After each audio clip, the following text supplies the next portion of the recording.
Ow now brown cow. Ow now brown. Unique New York. The arsonist has oddly shaped feet. The first video you did, it was about like this, right? Oh yeah.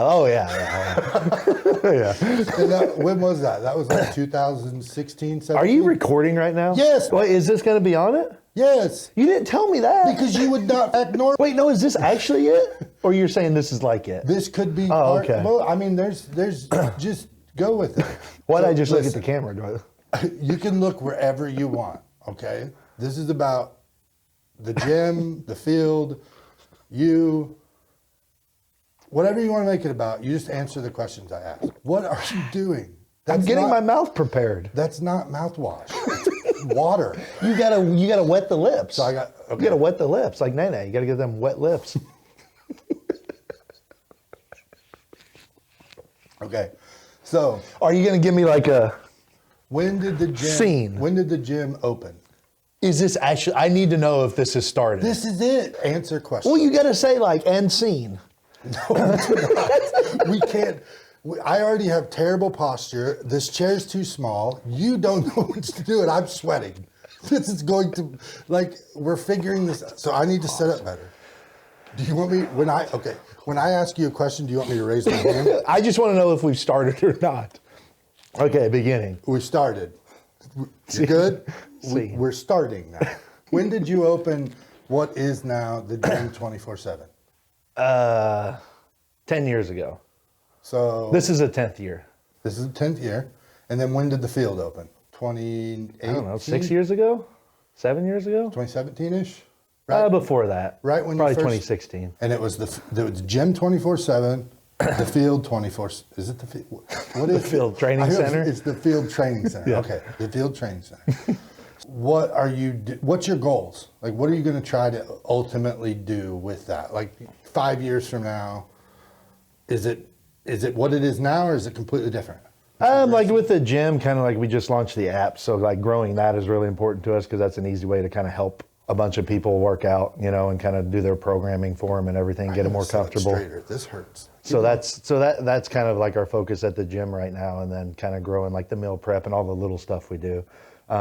At the field is just kind of growing that completely, growing the weightlifting more, growing the club because the barbell club's over there. So growing that into even bigger and more than it is. Hopefully we get some powerlifting over there. I'm kind of talking to a guy now, so hopefully we can do some powerlifting training over there too.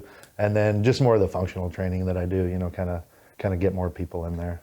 Okay, it hurts to sit like this. Well, yeah, because you're 10 times too big for that. Like at least you're not sitting It in works this ugly though, thing. and I've made no notes, and I got a pad here Yeah. to make notes, but I'm not writing. You're also, yeah. You mentioned power. You're on the cover of it as well. You need to open it to the paper. No, it's just blank. Should I cross my, what is this? Does this look better? I don't know. Okay. I don't know where to put my arms though. All right, so Did you buy this chair? Like you paid money for it? Like you paid money for this? There's nothing wrong with that. All right, we're gonna do I need to? Can we talk about something else?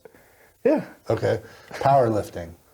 You had a competition last year, right? That was your first one at the field. Weightlifting. Weightlifting. Yeah. Excuse me. So weightlifting and powerlifting are two different sports. I feel like I have to explain this now. So weightlifting, we do the clean and jerk and the snatch. Powerlifting is squat, bench, and deadlift. So there's clearly a separation between the two, and like I've seen a lot of stuff, and we've talked about Carter. Carter is a Weightlifter. weightlifter. Yeah. Okay. So I do all weightlifting. Hopefully I get somebody for powerlifting coming in to coach it. That's my Gotcha. goal. So the goal is to find a coach separate for that. Yeah, because I don't coach powerlifting. It's a completely, it'd be like baseball coach and a basketball coach, basically. They're completely separate sports. Okay. They both use balls, but we both use barbells, but they're different barbells. So Okay. Let's not talk about balls anymore. I don't think. Unless, I get football or baseball. Take your pick. You played baseball, but what am I picking? Would you rather watch football or baseball? I don't know. Just pick. I got to figure out Basketball. Well, I knew you would say basketball, so I'm asking you something that I don't know about you. You Who's played playing? baseball, so I would assume you wanted. It depends who's playing. Depends on who's playing. Yeah. Who's your favorite team? For which one? Both. But wait, you got to answer. You got to pick which one were you talking about. So we're The gonna Royals for baseball, and I don't know. I've always been a Broncos fan, I guess, because of John Elway. a Broncos fan. John Elway, yeah. Oh, You don't like John Elway? I don't dislike John Elway, but I didn't Don't expect sound like you like him though. So I just figured you were going to tease Beatty about the Broncos or something. no. I just don't know why you don't like John Elway. I don't know what he did. I do not dislike John Elway. Okay, let's. Sounds like it. But. So, weightlifting is happening now. Yeah. Correct, and that's kind of the big focus. The gym 24/7. You're focusing on being all inclusive for your members, giving them different options to keep them in there. Mm-hmm. The field 24/7 is focused on weightlifting and the club, adults, multiple different things. Right? Yeah, so the main thing we do at the field is we have the kids that come in and work out, train like athletes, junior high, high school, college athletes for their sport. And then we also have the kids that are in the barbell club that compete in weightlifting. Right. That's not all we do over there, but that's kind of the biggest thing that we do over there. And it's kids to adults that compete. Yeah, I actually got two. I got two adults that are going to the Arnold this year, so that's really good. And hopefully they'll go to the national championships too. So. And you just got back from North Carolina, right? Yep, we just got back from the American Open Finals in Wilmington. So. I heard something, or maybe you screwed up and sent me a message that you sang. Shut up. Oh, no, you did. He didn't sing. He gave a Oscar-worthy. Emmy. What did I say? I don't know. Grammy. I said Grammy-worthy hype speech. But he meant like Oscar or Emmy or something like that. But I'm sure it was not near. I can sing though. You can sing? Yeah.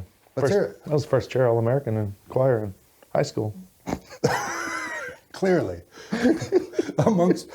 You were pretty just amazing. A baseball player, a basketball fan. You used to go, I remember in high school you'd go. Beef, yeah. Balance elbows, eyes, follow through, baby. Coach Payne.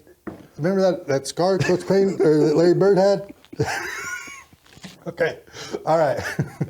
So talk about like some of the next 6 months of the gym versus the field. Anything new coming? Anything that you're focusing on? Like, what can people be looking for or get involved in or included in?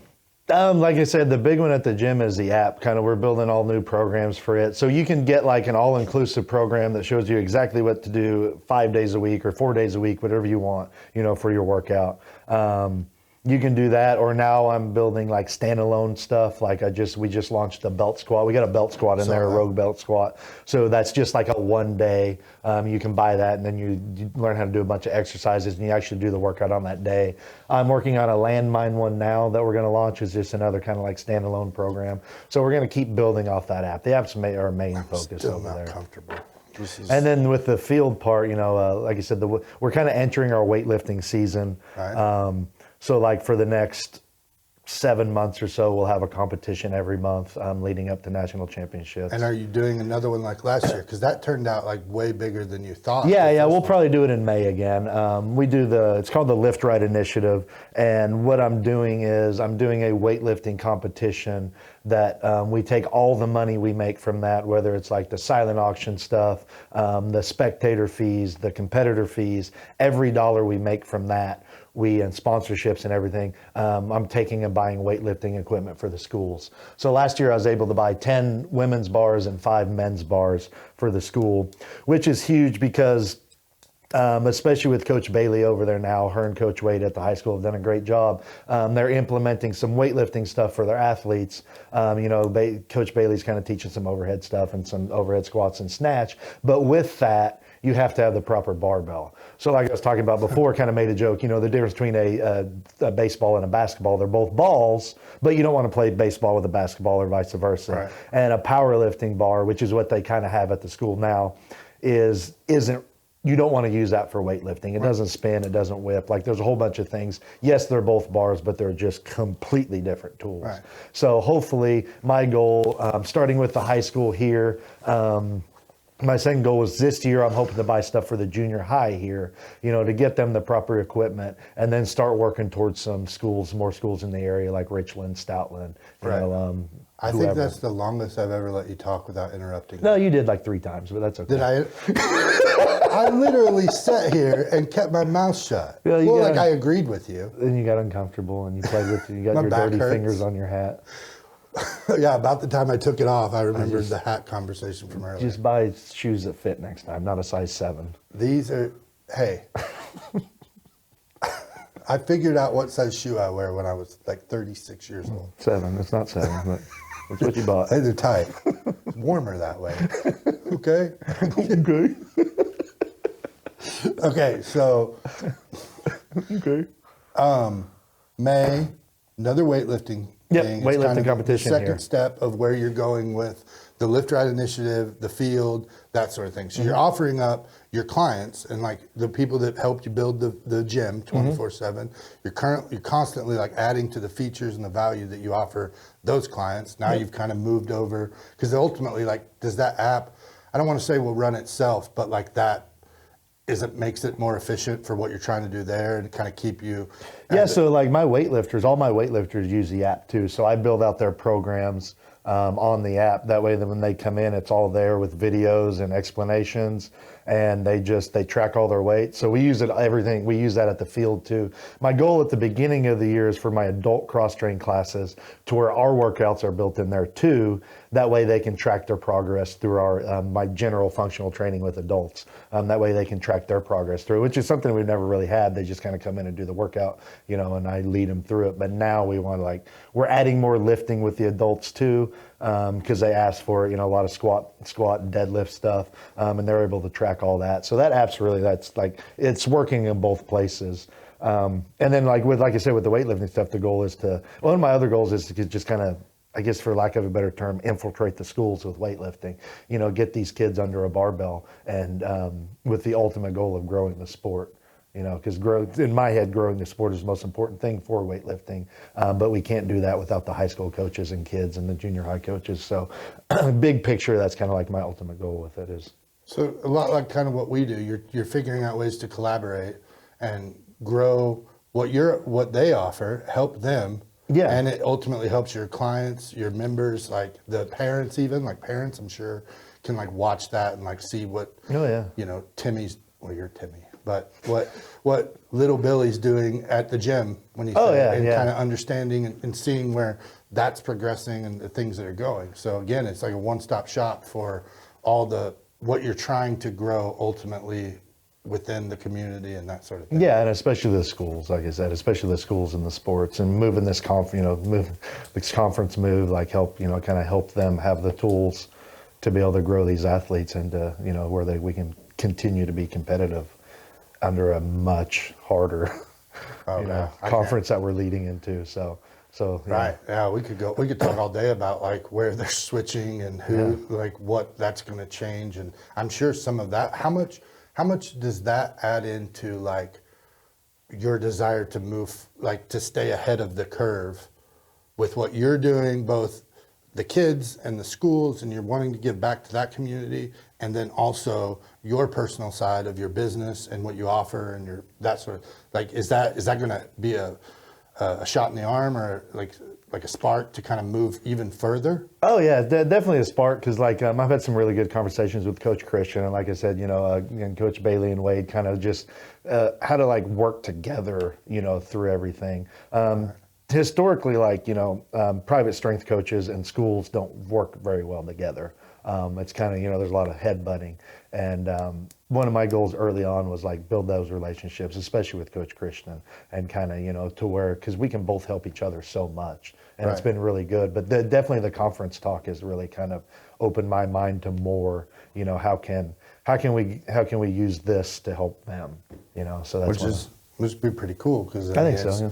It gives you it just gives another avenue to figure out ways, find things to do, get ahead of the curve instead of playing catch up 10 years from now. Yeah. Like we do in other sports potentially, or other revenue streams, activities, all those sort of things. Figuring out to build something now so that later you're already doing it, you're not playing catch up. Perfect. Yeah, and kind of my ulterior motive with that secretly, not necessarily secretly, I guess, but is I would love to eventually see like a weightlifting team or club at the school, because I get to interact with the kids that walk in my door. But, if there's a weightlifting club or sport or, team at the school, like some schools have. Florida's big with it. You know, that's a way to grow the sport, plus build better athletes and grow the sport I love, you know. So it's easier to do that through the school than on your own, you know. And on their end, it's harder for them to, you know, to really stay on the strength and conditioning end when those coaches coach so many other sports versus working,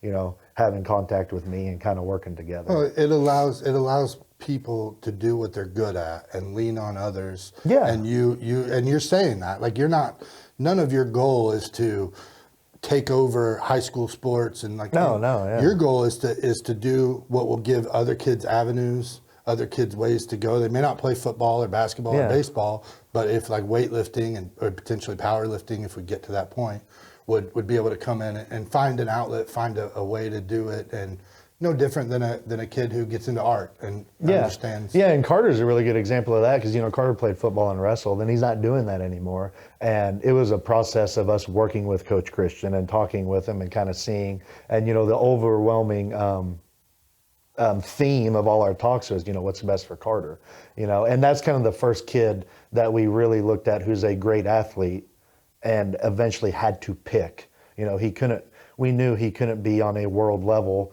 if he was only lifting 6 months out of the year, you know, competitively. So we talked about taking away wrestling first, which then got him 9 months. And then, you know, when we seen how good he was, you know, we're like, this is the sport for him. And, you know, we met with Coach Christian and we talked about it. And, you know, Coach Christian was basically like, you know, it's what he wants and what's best for him, you know. Right. So that's the relationship that's so hard to breed in this world, and I think we've done it.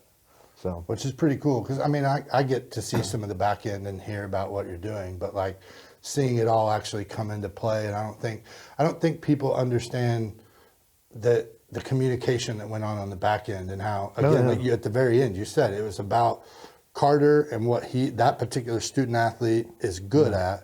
And helping figure out that avenue, and then knowing there's a next step, and hey, it's here if you want it. We'll do this, and I'm, you know, Coach Christian's involved, his parents are involved, so it's kind of cool to see that it wasn't like I think we see that people don't understand the back end side and the thought processes, and like it wasn't an easy decision because I know like in our like talking about and understanding where you're planning out with someone like Carter who's like I'm all in like. I want to do everything, and then you've got a plan. And imagine adding a whole team full of kids that are figuring it out. And so it's like, hey, let's do it right the first way. Let's understand, and let's be open to adapting, changing, give and take, and it's kind of working out of it. I mean, ultimately, and it's been a process because, you know, like I look back over I've been back in Lebanon 17 years, I think, training, and I look back at like. Kids like Logan Boyshausen and Jaden Ivey, who were unbelievable weightlifters and kind of helped me grow the love for the sport and look at it as a sport instead of just strength and conditioning. And I look back at it now, and both of them, you know, Jaden had football that he was great at, but he kind of toiled back and forth with wrestling.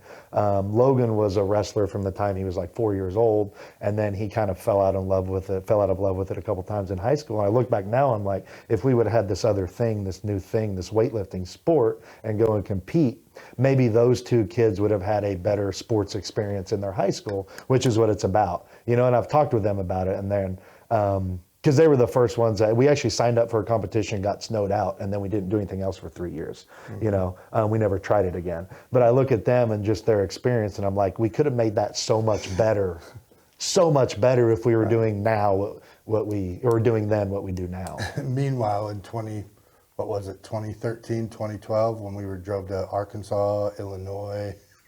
Oh, to buy equipment? The Rylos. Yeah. Nay. It's about 8 budget trucks full of equipment. Yeah, people like walk in the gym and they're like, "Wow, this is a lot of equipment." And I appreciate that, but in the back of my head, I'm always like, "If you only knew, like 20,000 pounds of plates from a loading dock onto a budget." That's on 2 inclines somehow, and broke the first dolly on the first piece of equipment and broke the last dolly on the last piece of equipment. So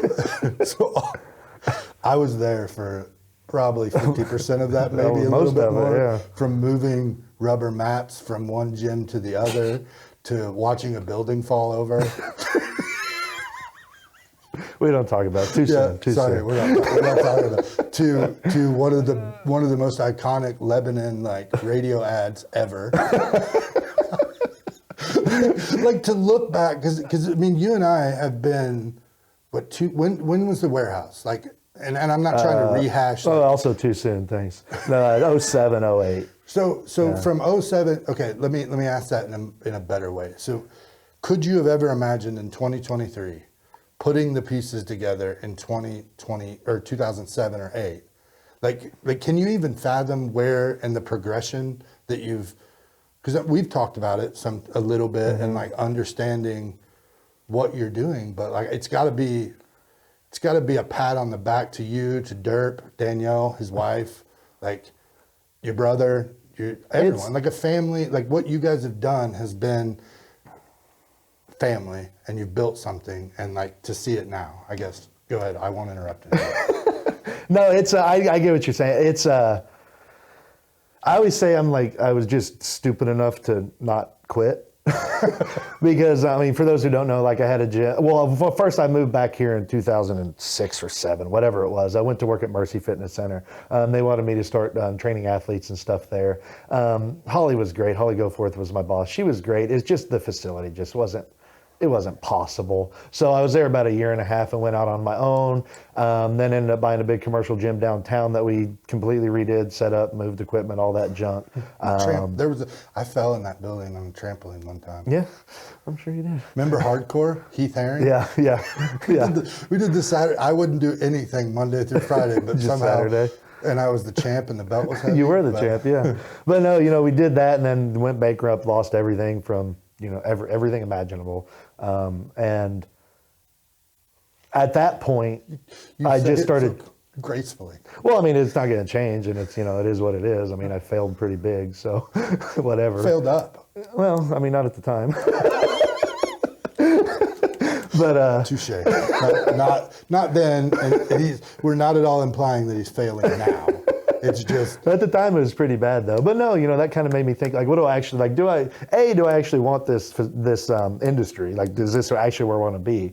I went through all the schooling and stuff, but I just fell on my face and like, where do I go from here? And then I look at Lebanon and I don't really see any trainers, personal trainers, whatever you want to say, that can last, because it's just not. I mean, especially 15 years ago, Lebanon wasn't a real health-centric town. Right. There just wasn't a lot. Well, and the evolution of the Lebanon consumer. Oh yeah, yeah. You're seeing more and more people like they're finding it online, and so you're like, screw online. Or like, I'm going to provide that because I see what it does for my clients, my value, my kids, everything. So that's pretty cool. So yeah, just looking at it then, and I did a little podcast about weightlifting, and that one I just said, literally at that time I closed my eyes. I'm like, what do I want? Like, what do I actually want? Well, 20 years from now, what am I looking at? What do I want this to look like? And honest to God, like not even lying, it's the field.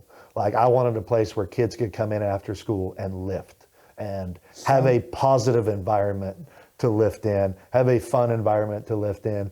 And I wanted, the athletes and all that, but really what I wanted outside of the athletes was the kids who don't have a sport. The Drake Coles of the world who he tried soccer, he tried football, he tried wrestling, and nothing just stuck. And then he got the bar in his hands and just took off from there. So, have that. So I guess if I say, what did I want? Like I have it, right. I mean, it's there. It's just, I don't think I thought it would take this long. I don't think I expected to be 20 years into the industry before I, finally safe got to there. say though, if it would have happened quickly, and you being honest about the failure, like if it would have happened quickly, like I thought you failed then. It would have been a lot nicer.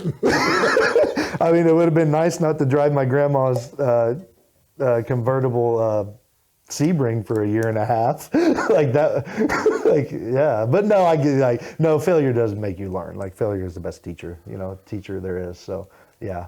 In the grand scheme of things, yes. Graham? You said Graham? Yeah, Graham schemes. scheme? Yeah, like Teddy Grahams? Yeah, Teddy Grahams. Yeah, the Okay. chocolate ones. So Graham scheme. The grand scheme of things, like, yeah, this is it. Like, I think I'm ready to retire. Let's call it a day. yeah. Okay, cool. Like, can I? No. No? Okay. Well, I know we've talked from the beginning to now, currently, plans going forward. Just so anybody that sticks around and watches this obnoxiousness of you two, or of you and I having a conversation In uncomfortable chairs. in a beautiful chair. A beautiful chair. Well, Swino watches like a weirdo over here.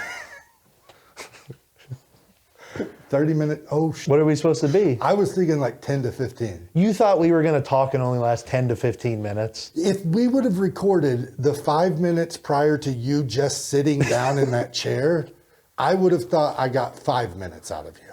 Like 5 good minutes. But then you gave me water and I was all good. Well, 30 minutes in, we probably, like, this isn't. In my this- beautiful collab cup of water. That was a first run. A friend of mine, Nathan, did that. Yeah, it was a first run. He's dialing in his machine. It's all right.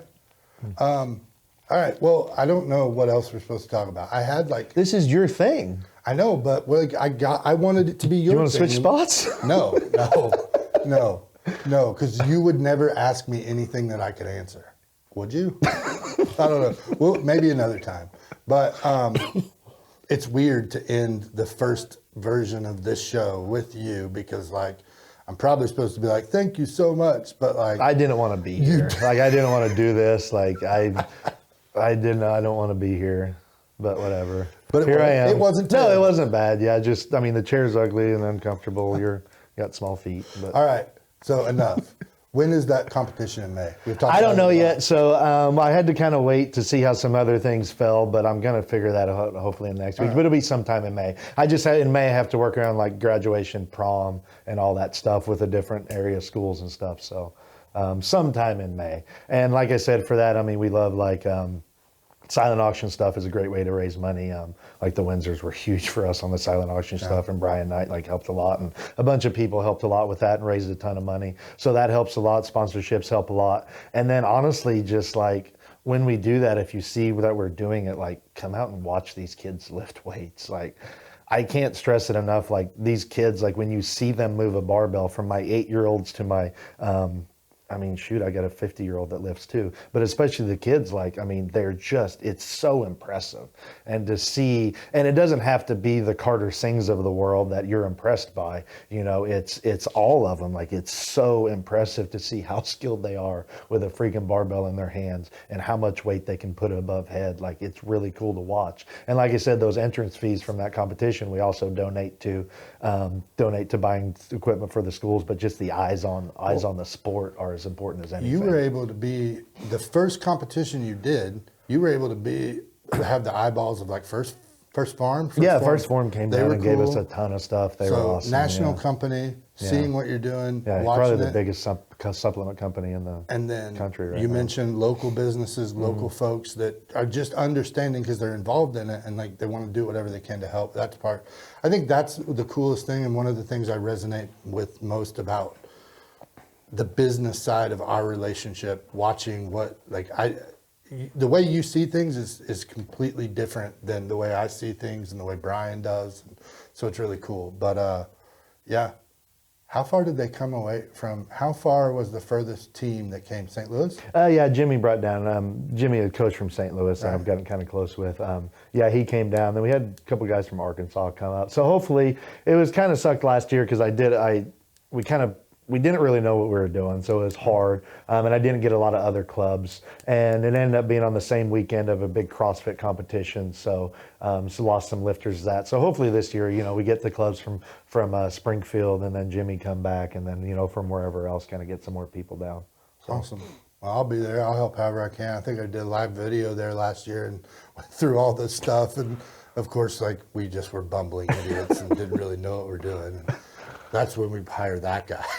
He tells us what to do and actually makes it look right. So And then sweet stands there visual. like a weirdo and just watches us. Yeah, creepy. Like, I could make some jokes. All right. The gym 24/7, the field. Training center.